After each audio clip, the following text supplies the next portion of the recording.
that's actually me switching. That's not me acting. Because you feel it. You know when you're going to switch because you feel it. I can't do it on command. DPR Ian is one of the few Australians selected to become K-pop idols. He launched from a life of music and metal in Australia's Wollongong to idol stardom when he moved to Korea and was scouted to join the hugely successful K-pop group C-Clown. He's now independent and creating a new blueprint for the industry with DPR, the Dream Perfect Regime Collective, and his videos, which he edits himself because the guy can do everything, amass millions of views.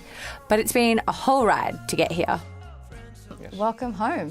Thank you. I'm really interested in your determination to move to Korea and that period of your life. What was your life in that?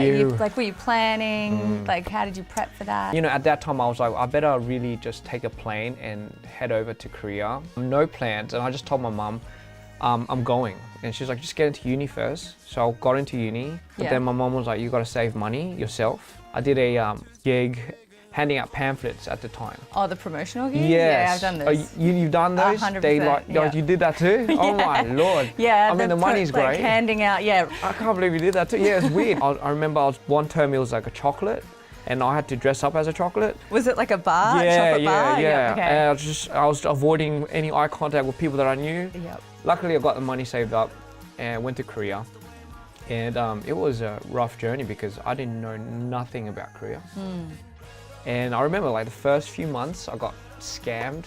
I lost all my money, and I had to stay at these, these saunas.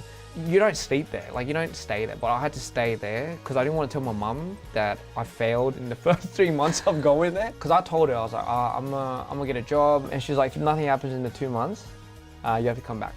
I scouted on the street and went into the trainee days, idol days. So you managed to stay a couple more months, and those months were the opportune months that kind of changed your life. Apparently so. Yeah, this is how the workplace. Yeah, this is how the workplace. Immediately they put me into the trainee rooms. I met all the other trainees and all that. It was a bit weird, eh? What's up, everyone? We are C-Clown! And what was the training schedule like? For us back in the days, very strict. Wake up 5, head to the studio, practice. If you're late a minute, you have to kneel on the floor and you have to sit in the corner, time out. And you'd go back home 1 a.m., 2 a.m., 3 a.m., and then you just repeat that throughout the whole week. It's a lot better now, that's what I hear. But back in 2010s, 12s, it was at its peak era of you have slave contracts. It's just so shady, but getting the backhand of that just did something to me. So it's a grueling, pretty intense process. It's oh man, I thought it was inhumane, but but that's literally the life that trainees live. Yeah. Well, a lot of people really want kind of that.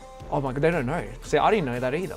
You don't know what that gruesome and grueling side of that life is, because no one really tells you. You just think, okay, the minute I'm an idol, it means it's an immediate success, which is not the case. But you have all these other hidden layers of groups that don't even make the cut line, and there's about 100 of them.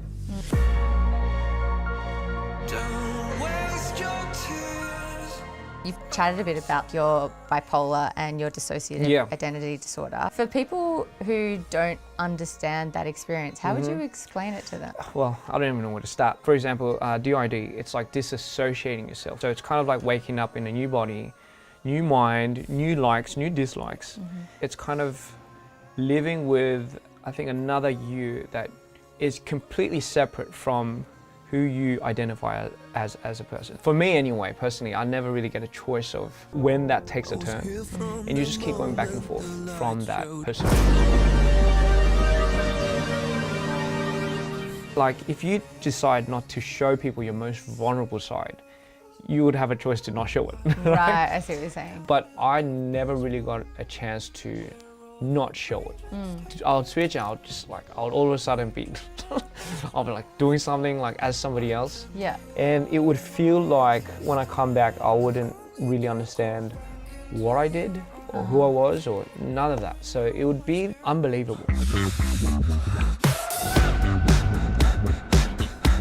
I knew what I was doing when I started naming it. His name is Milo. You should never just name your personas or your alters. That gives it so much more power. But the thing is, for people that are going through it, you can't tell them not to do that. So the first time I showed Milo to the world was a music video called So Beautiful.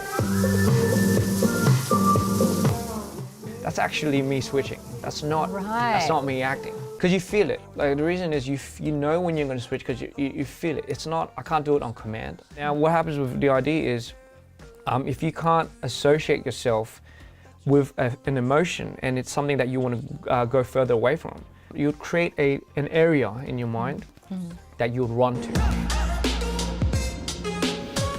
It's okay in the beginning, but the more and more you're faced with trauma, like the minute you feel it, you're out. So it's no longer like, I'm gonna go back. It's like your body's immediate response to just open the door and kick you out. Because I didn't know that. So I didn't know that during my idol days. I just thought this is the only way I can cope with it. Like the only way. So I just kept doing that. Well, you have like DPR now. Yes, I do apparently. No. Shame. Good to know.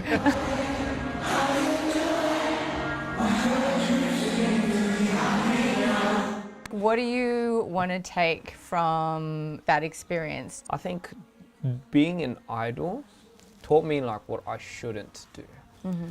There wasn't really an independent show for like artists because we had to follow a systematical format. System? Yeah, in order for us to make it or get there. But I wanted to break that. I just wanted to show people that you could be very genuine with what you do artistically and still have an audience. My name's DPR Ian and I'm back home. Thank you guys.